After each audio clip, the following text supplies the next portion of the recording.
بسم اللہ الرحمن الرحیم۔ السلام علیکم، میں ہوں گلفام چودھری، آپ دیکھ رہے ہیں میرا فیس بک پیج اور یوٹیوب چینل۔ آج کی ویڈیو میں ہم بات کریں گے فرسٹ آف آل گورنر راج لگنے کے امکانات کتنے ہیں اور اس کی عدالتی حیثیت اور اہمیت کیا ہے۔ فرسٹ آف آل یہ جو خبریں گردش کر رہی ہیں کہ امپورٹڈ حکومت یعنی وفاقی حکومت کے پاس کچھ اختیارات ہیں کہ وہ گورنر راج لگا سکتے ہیں، تو گورنر راج کے لیے نہ ہی وہ حالات ہیں اور نہ ہی کوئی ایسی سولڈ ریزن ہے جس کی بنیاد پر پنجاب اور کے پی کے میں گورنر راج کا سوچا جا سکے۔ البتہ اگر یہ امپورٹڈ حکومت اور یہ بھانبتی کا کنبہ اگر یہ فیصلہ کرتا ہے گورنر راج کا، تو یہ کسی بھی عدالت سے پہلی ہی پیشی میں اڑ جائے گا، کالعدم قرار دے دیا جائے گا، کیونکہ اس کا کوئی جواز نہیں بنتا، نہ تو جمہوری جواز بنتا ہے، نہ اخلاقی جواز بنتا ہے، نہ کوئی آئینی اور قانونی جواز بنتا ہے۔ تو جتنی بھی یہ خبریں گردش کر رہی ہیں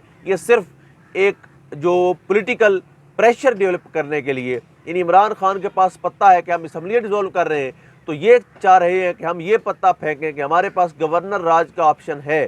اس سے شاید عمران خان کوئی دوسرا راستہ نکال لے یا کوئی اسمبلیاں ڈیزولو کرنے سے ہٹ جائیں، لیکن گورنر راج کا خدشہ بالکل بھی نہیں ہے، اور اگر یہ ایسی غلطی کرتے ہیں تو ڈیفینیٹلی ان کے لیے یہ کوئی مؤثر ثابت نہیں ہوگی اور اس کا کوئی فائدہ ان کو نہیں ہوگا، اور آئینی اور قانونی اعتبار سے اس کی کوئی حیثیت اور اہمیت نہیں ہے۔ نواز شریف نے ایک مشورہ دیا ہے اپنے MPs MNAs کو، انہوں نے کہا ہے کہ الیکشن کی تیاری شروع کریں، یعنی انہیں بھی سمجھ آ رہا ہے کہ اگر یہ دونوں اسمبلیاں ڈیزولو ہو جاتی ہیں تو پاکستان کے پاس اس وقت اتنے وسائل نہیں ہیں، اس امپورٹڈ حکومت کے پاس اتنے سارے سورسز نہیں ہیں کہ وہ ابھی الیکشن کروائے پنجاب اسمبلی اور کے پی کے اسمبلی کا، پھر دوبارہ سے ضمنی انتخابات کروائے نیشنل اسمبلی کے، تو یہ ایسا ہو نہیں سکتا، کیونکہ 60% ایک دفعہ کروانا پھر 40% الگ کروانا، وہ اتنا سارا بجٹ ان کے پاس نہیں ہے کہ وہ اس چیز کو افورڈ کر سکیں۔ اس لیے نواز شریف نے ان کے اندرونی ذرائع کے مطابق اپنے پارٹی رہنماؤں کو ہدایت کر دی ہے کہ آپ ایم پی ایز اور ایم این ایز کو کہ آپ الیکشن میں جائیں،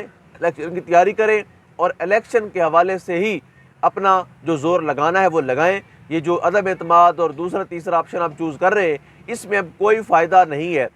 کیونکہ یہ اسمبلیاں تحلیل کرنے کا فیصلہ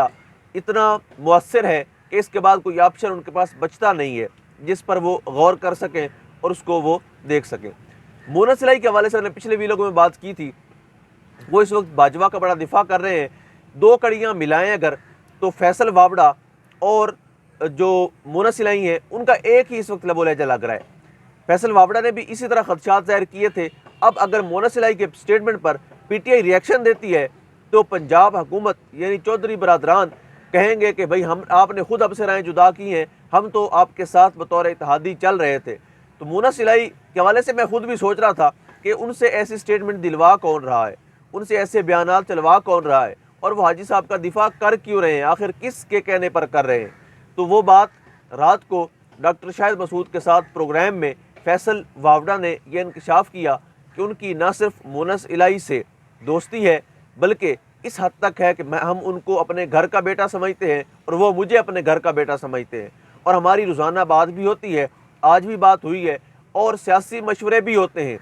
یعنی عمران خان کی آستین میں پلنے والا سانپ فیصل وابڑہ، جس نے ایسے وقت میں عمران خان کو چھوڑا اور اب تک اس طرح سے کھل کر سامنے آنے کی بجائے،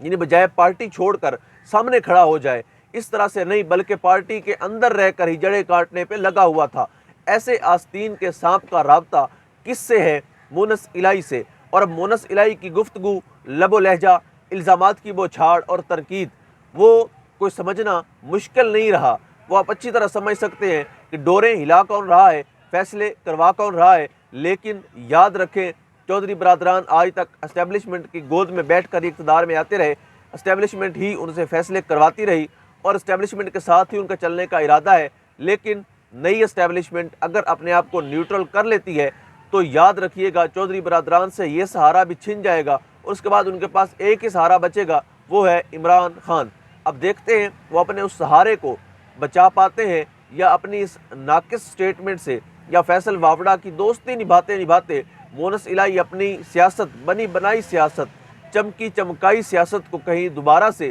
اسی بند گلی میں تو لا کر نہیں چھوڑ دیتے جس طرح ان کے تایا نے کیا۔ لیکن یاد رکھیں